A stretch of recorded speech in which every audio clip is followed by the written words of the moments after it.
So as there's no real content out on FC25, it seems to be that's it. That's the game done. It is pretty much all ready for the launch of FC26. Now, obviously, we've been getting a few different leaks, a few different pitch notes, and also some extra cards thrown on top. It looks like we are going to get, obviously, some evolution point of views. We're getting season pass rewards, which are going to be based around a specific theme, and England is going to be the season 1 theme. We also then have the debut icons that obviously will be upgraded from the pre-order. Icons in general, it looks like Team of the Weeks.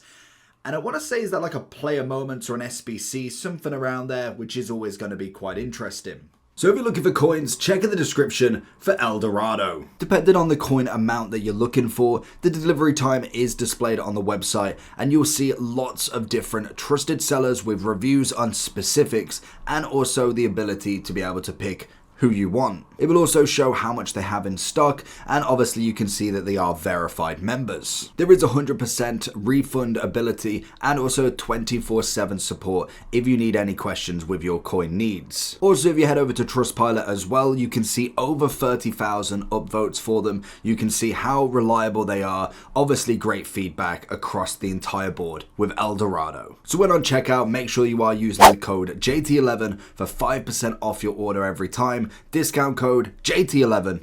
Now let's get back to the video. Now, if we do kind of just quickly look at Twitter for this and just kind of go through what we're seeing here. No August Player of the Month, store packs reduced, rewards reduced, promo cards less boosted, golds, icons and heroes era less longer. Honestly, if they can do that, and this is the big thing that I want to always premise is, if they can do this, they limit the patches, and I think that's going to be a big one. Getting the game right and keeping it that way for a long time is going to be essential to this. The curve reduce is going to be massive. Not having a 95 rated team by January, even 90s by like November. If they can really hold that down, I think we've got a good game on our hands. Gameplay is always going to be a big decider of the game. And to be honest, even if you had perfect game, it's all got to come to one. You've got to have less kind of reduced power curves. The store packs, I think, are massive if they are reduced. That's going to be huge. Then obviously you've got to have the gameplay good. You've got to have content that comes out that is enjoyable, not repeatable, complete nonsense. Like, for instance, the objectives we get every week, it is score 5 with this, head a goal, bicycle kick. They got to think of something outside the box every other week. I'm not saying every single objective has to be different, but at least try and kind of make it like a monthly cycle or 2 monthly cycle where they have different objectives they throw in. It's a massive one for my understanding anyway. We obviously have a bit in Nepenthez, the World Tour Silver Superstars. Again, I'm interested to see what that's all about. I mean, that's going to be an incredible diversity into the game of kind of not just having the main team and then just not having silvers boosted. Having specific icons, I'm always interested. It will be interesting to see. Cornerstones, always interested. Obviously then the chemistry styles, obviously as we can see from what Neps read, nerfed chem styles, new promos, amazing season pass. Obviously these are some of the standard pass and kind of premium pass that we will be getting, and again it's going to focus around England, which is always nice for myself personally, but it will be interesting to see where we kind of go with that. Then obviously if we go a bit further down, I'm pretty sure a lot of people are going with there. Silver icons, standard and premium pass looks solid, which is always nice. Premium pass wise, again, I quite like it. It's not too crazy high, but the main thing is keeping it around that sort of level. Unless this is the year we go over 99, going too high up too early is what really kills this game off. It's a massive no-go. But throwing in the gauntlet where you've got to use multiple teams, it's the whole point of the game where you are creating, and you get your ultimate team, but now I believe it's ultimate teams that you really kind of need. To be able to play with different players each time is massive. Obviously the pre-order icons get the big boost, so naturally we're going to get a lot of different stuff thrown in. Now in terms of the patch notes of what we've got, obviously you've got a lot of interesting stuff that we can kind of go through. Starting with the fact that we will get the web app the day before, so the 17th, and then obviously New Zealand you will be able to kind of get the game that day early if you are obviously on Xbox. I don't think PlayStation can do it, and I'm pretty sure PC can do it with a VPN, I'd imagine. Early access and cornerstones. To celebrate the return of Tournament Football Ultimate Team, Early access will feature a daily knockout tournament. You compete in daily to earn rewards, qualify for one-time early access, final tournament on the final day of early access, more on the live events section below. So early access will also include the following: Team of the Week 1 and 2, Evolutions, World Tour and Squad Foundations, Flashbacks, Showdowns, opportunities to earn season points. I mean, that's pretty standard across it. We have the first campaign after early access will be Cornerstones. This campaign shines a spotlight on the players that teams are built around, dependable leaders, pivotal long-term signings, and young talent who have stepped up to become central to their club's success. Again, they don't have to sell me on promos. Promos, I think, in general, they get promos right. There's a few where it's almost like you've got one or two that are the players that you want and the rest are a bit rubbish. And that's going to be the same every year. You can't have 16 people that are just crazy everybody wants, because naturally that's just not going to make sense market wise, and also you just can't have every single week. If they are going weekly content still, they can't have every single week promo where there's always somebody you want. So that's fine. Cornerstones will provide permanent upgrades and enhance +2 chemistry links, strengthening their role as a central pillar of your ultimate team. Interesting. Keep an eye out for more new FUT campaigns, as well as the return of some spooky favourites. Oh, give me Ultimate Scream. Honestly, it was always just a fun promo. It was the same as the Irish team that we got. The St. Paddy's Day tournament was amazing way back in like FIFA 13-14. Give us a bit of nostalgic and we'll eat that up like anything. We've heard your feedback on the pace of FC25 power curve. We're deliberately slowing down the curve and pacing out upgrades more gradually. I like it. So base items, rare gold icons will be the benchmark. That's fair enough.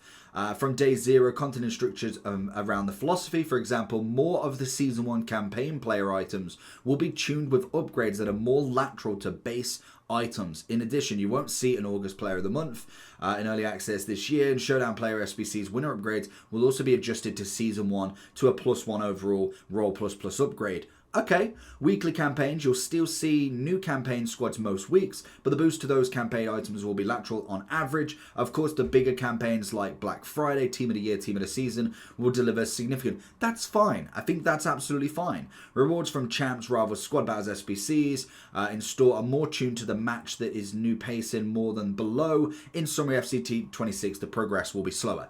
I like it. I think that's absolutely fine. Keep it like that and deliver. I'm more than happy with that personally, and I think that's going to make a more quality game. I do think this year it has just been off. Like the fact that they're trying to balance so much, and I think that's the problem in my eyes. There's loads of things like just the fact that the game is 20-something years old. Like, we've had Ultimate Team since FIFA 09. So to make it this far and be this popular still, it's not really heard of that much. Even the likes of Call of Duty is slowly losing its players in comparison to like the peak COD 4, COD 6, 5, 7 days where everybody was playing it.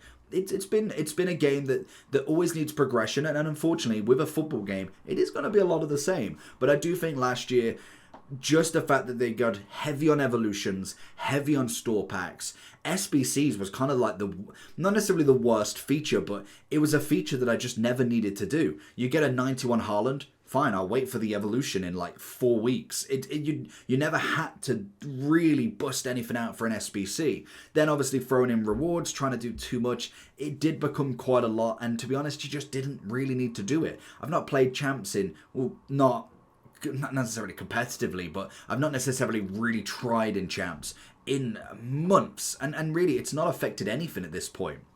Chemistry stars refresh. To support this slower curve, chemistry stars have also been rebalanced, helping to keep upgrades feel satisfying without letting any single chemistry star disrupt the overall balance. New boost model styles now use a 369 point boost system instead of 4812, narrowing the stats gaps and keeping balance tighter. I like it.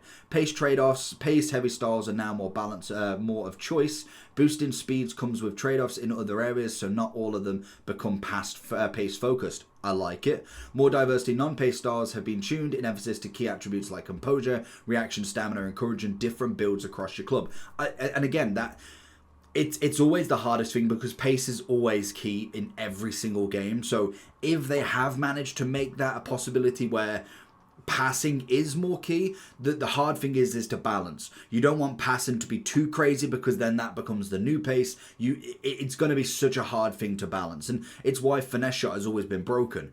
It just can't be beaten. Like, you look at a Travella, you look at a power shot, you look at the El Tornados into the cross. There was always something that you'd break and it eventually reverts back to finesse because it's always been a fantastic chemistry style. So it is the same in terms of pace, which is always nice. We have then the seasons, a world tour through history. We introduce seasonal content like world tour alongside campaigns, add a new dimension to rewards and squad building. Season takes another step forward, trying football's greatest stories. I like it. Stories International Football provide the biggest stage of them all, or stories of them all. To celebrate seasons, we'll take you on a journey through the eras, revisiting legendary tournaments with a world tour through history. I'm a big fan. That's absolutely fine. Each system will have historical international tournaments. Season 8, the Festival of Football, along with the nations. Yeah, that's fine. So it is just, again, another theme. To start with, we're obviously going with Season 1, England 66. Always really nice. A journey begins there. Theme, English Premier League, Barclays Women. Content to celebrate through the wingless wonders. Rewards, player packs, customization. That's fine. I think, to be honest, with season passes, in terms of, this is going to be the first one with premium pass, I don't think they've really got that much wrong. Like, yes, there's always players that you could always say, like, I'd rather have a Saka than a Nwaneri. That you can always mention that, but I don't think there's ever really been a bad thing. And did I miss that Cody went to Wrexham? I did not know that. But in general, like I say, I don't think they've really gone wrong with that. It's normally pretty fine. So then we have season pass required to unlock World Tour Silver Superstars.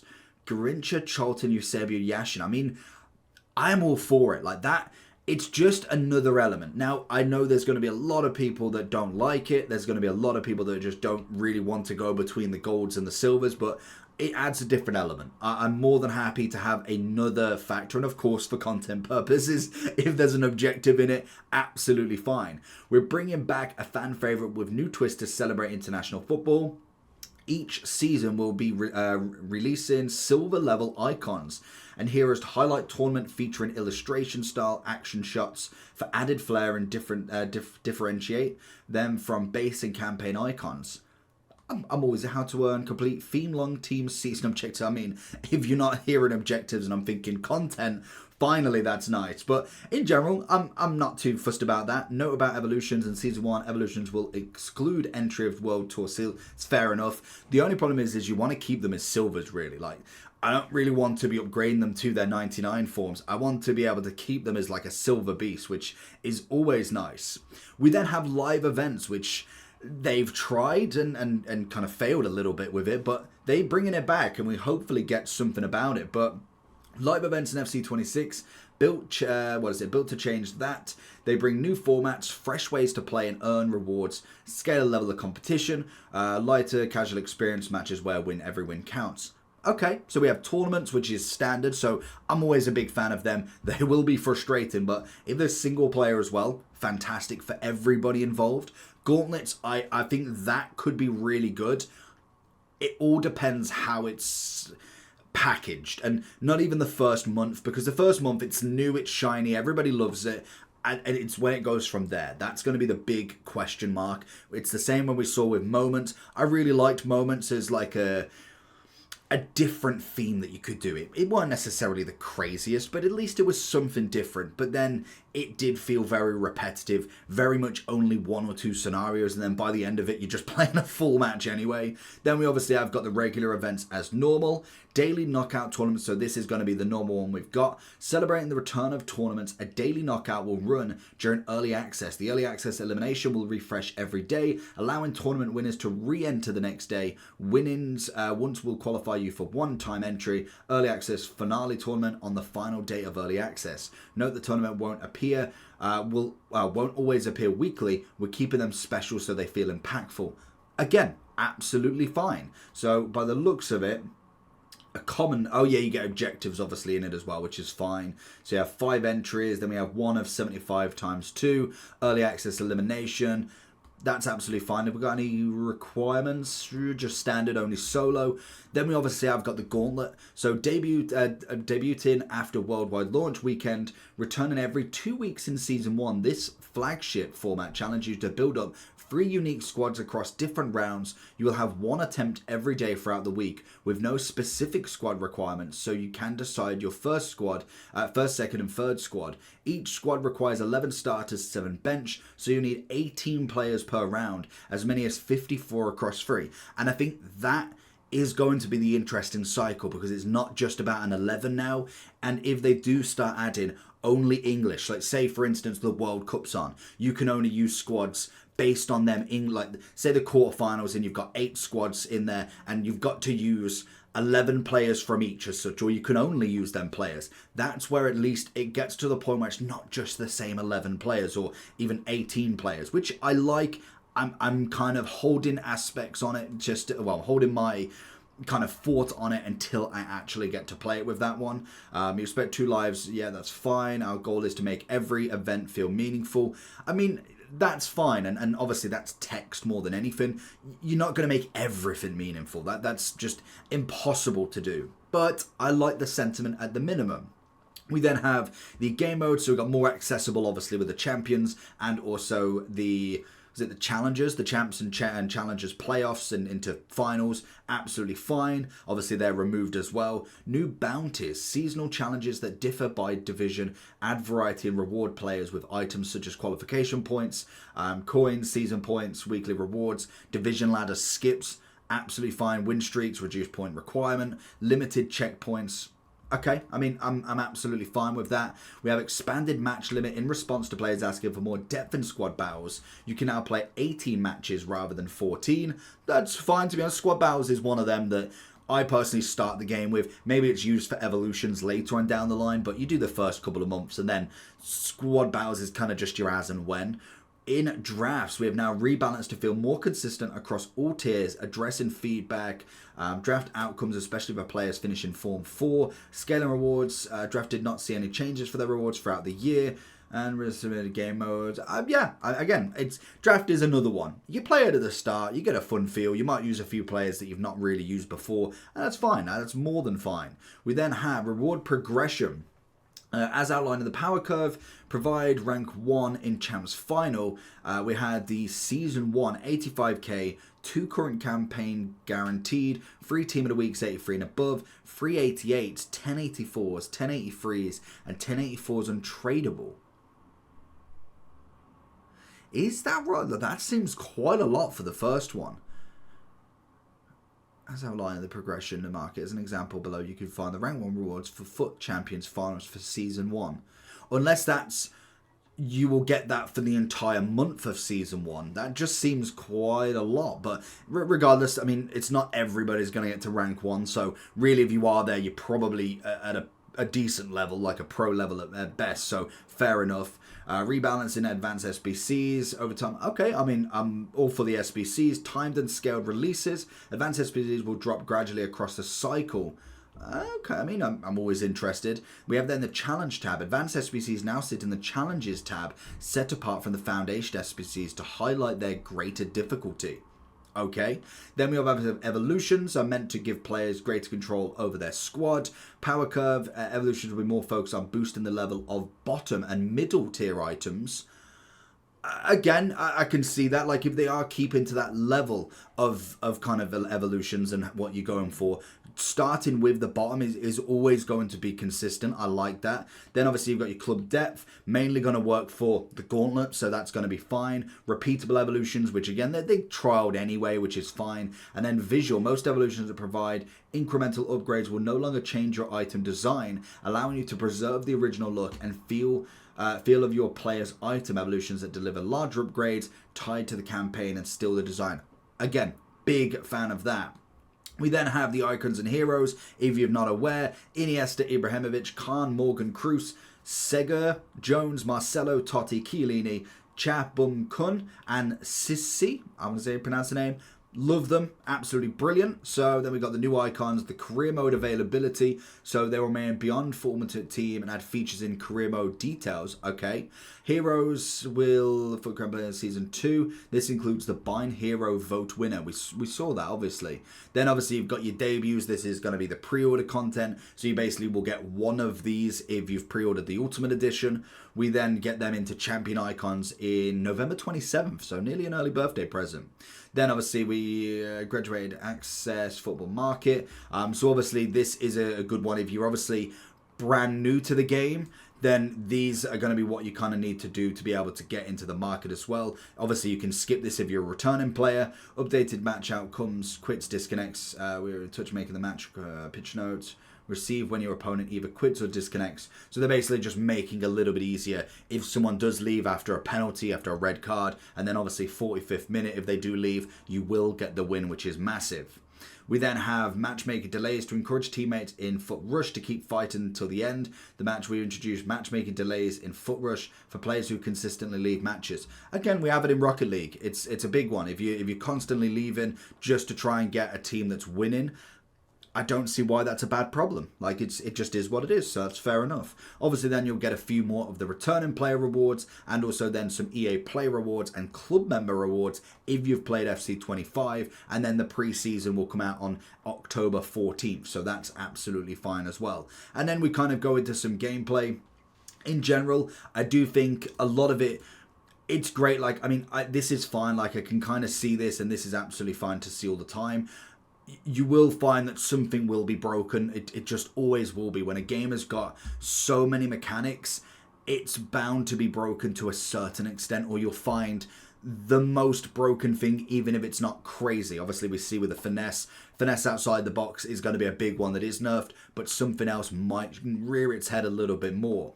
Obviously, then the archetypes, there's 13 new inspired by iconic footballers. They'll obviously be can progress from level 1 to 50, with level caps adding during this year. Progression, player clubs to earn an archetype XP. So naturally, as you do go forward. So pretty much this is just all your clubs information now. So if you're obviously looking more at clubs, there is going to be loads of new stuff. And then the same as you probably go down with career mode, there will be lots that I'll be discussing in game and kind of getting first-hand experience. But let me know what you think. Is it a big dub? Is it still wait and see? What's your opinions on it? Leave it down below. And we've only got not long, 6 days to go. Peace.